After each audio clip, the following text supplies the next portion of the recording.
Mandy is walking in the woods. She completes 70% of her walk in 3.5 hours. She continues walking at the same rate. How much time in hours will Mandy's entire walk take? All right. So what's going on? Mandy completes 70% of her walk in 3.5 hours. I'm going to turn that into an equation. 70%, and I'll let walk be W, of her walk is going to equal 3.5 hours.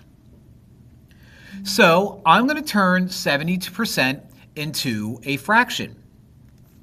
So 70% is the same as 70 over 100.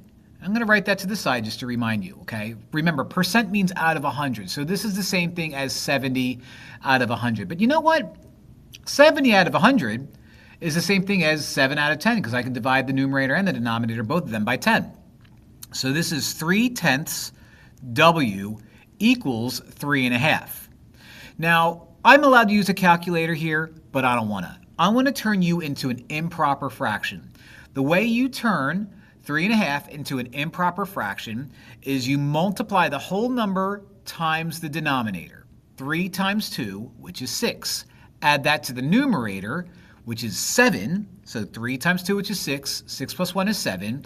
And you end up with 7 over 2. Now, I have to isolate the variable and solve this equation. You could divide both sides by the fraction, but instead of dividing a fraction, multiply both sides by the reciprocal. So I'm going to multiply both sides by 10 over 7. 10 over 7.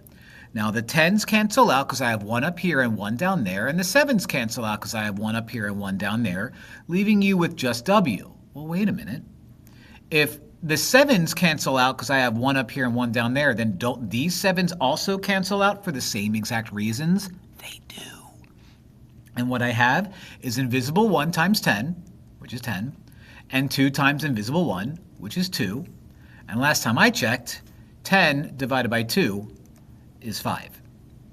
So her whole walk will take 5 hours. Again, you were allowed to use a calculator for this. I just decided I didn't want to. So the answer is B.